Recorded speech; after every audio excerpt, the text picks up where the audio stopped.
Bonjour tout le monde, très content de vous retrouver sur ma chaîne Corner Canapé. On va aujourd'hui parler du club féroïen du KI Klaksvík qui est en train de faire sensation lors des tours préliminaires de la Ligue des Champions. Le club a en effet atteint le troisième tour. Le match retour demain soir à 19h, donc demain mardi. Ils ont déjà gagné le match aller 2-1 face à Molde et donc ils sont tout proches d'atteindre le quatrième et dernier tour qualificatif pour la Ligue des Champions. On va commencer par un petit cours de géographie concernant les îles Féroé. Je vous mets la carte ici, vous voyez les îles Féroé, un archipel coincé entre le Royaume-Uni et l'Islande. Coincé, c'est évidemment un grand mot, puisqu'il y a des kilomètres, des milliers de kilomètres entre les différentes îles. Mais en tout cas, ici, les îles Féroé, un archipel de 1339 km², la ville de Klaksvík qui compte 5000 habitants, la capitale Tórshavn compte 20 000 habitants. En tout, on a 55 000 habitants aux îles Féroé. Donc voilà pour le petit cours concernant la géographie. Et au niveau du football local, on peut mentionner 10 clubs en première division des îles Féroé. C'est un championnat semi-professionnel. Ça veut dire que la plupart des joueurs travaillent encore à côté. À l'indice UEFA, on est 43e sur 55. Ça veut dire qu'il y a encore plein de confédérations européennes qui sont plus faibles que les îles Féroé. Le KI Klaksvík est en train donc de faire sensation au niveau des îles Féroé, au niveau même de la Coupe d'Europe. Il est en passe de devenir le premier club des îles Féroé à se qualifier pour une phase de poule. Jusqu'à présent, ce n'est jamais arrivé qu'on ait un club des îles Féroé lors des phases de groupe d'une compétition européenne, mais maintenant, c'est sûr, le KI Klaksvík, en atteignant le troisième tour qualificatif, va disputer une compétition européenne la saison prochaine. On ne sait pas encore si ce sera la Ligue des Champions, l'Europa League ou l'Europa League Conférence, mais en tout cas, on est assuré de jouer une compétition européenne. Jusqu'à présent, on a sorti au premier tour qualificatif le club hongrois du Ferencváros en allant gagner 3-0 le match retour en Hongrie. On a été ovationné par les supporters hongrois, le Ferencváros qui est un gros morceau qui a disputé la Ligue des Champions il y a quelques saisons. Et puis, il y a 2 semaines, on a battu le club suédois d'Eken à la suite des tirs au but. Alors, le KI Klaksvík, club semi-professionnel, on joue dans un stade de 2000 personnes normalement. Pour les matchs de Coupe d'Europe, on joue dans le grand stade de Tórshavn qui fait 6000 personnes. On a un club qui a une valeur d'effectif proche de 3 millions d'euros, donc on est vraiment à un niveau semi-professionnel, quasiment amateur. La plupart des joueurs travaillent à côté. On a des électriciens, on a des pêcheurs, on a des gens qui font le ménage et puis on a également des éleveurs. Il y a 80 000 moutons du côté des îles Féroé, donc vous voyez plus de moutons que d'habitants au pays des îles Féroé. Ensuite, on a également pas mal de joueurs qui sont encore étudiants et une grande partie de ces joueurs fait également partie de l'équipe nationale des îles Féroé. Là aussi, pas de grands résultats au rendez-vous ces dernières années. Il faut remonter à l'année 2015 pour voir une victoire de prestige. C'était face à la Grèce. Donc là, ça fait 8 ans que les îles Féroé n'ont pas gagné un match, on va dire, face à une équipe de grand calibre. La star de l'équipe, c'est Arni Fredriksberg, c'est un attaquant.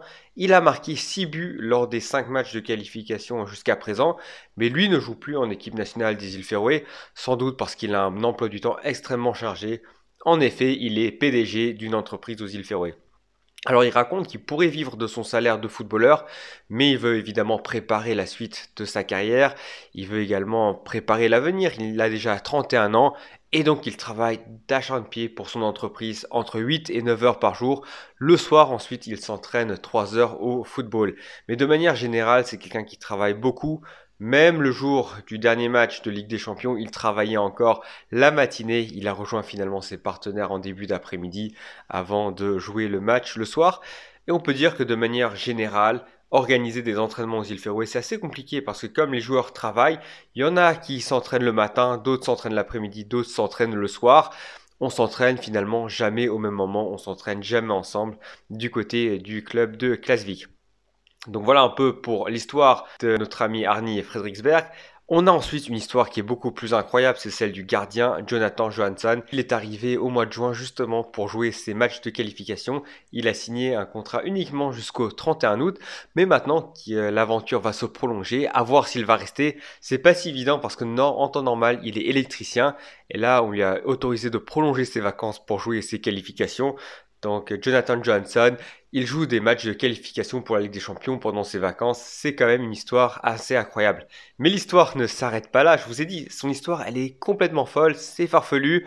À la base, c'était un gardien qui évoluait en troisième division norvégienne jusqu'en 2021, mais ensuite il a décidé d'arrêter le football de haut niveau, et c'est alors qu'on a des amis qui sont venus le voir et qui lui ont dit «Allez, viens jouer dans notre club de cinquième division norvégienne».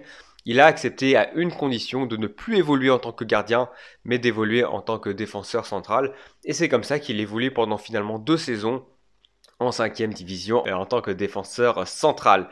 Jusqu'alors, tout allait bien. Et puis, début juin, il était en vacances à Rhodes.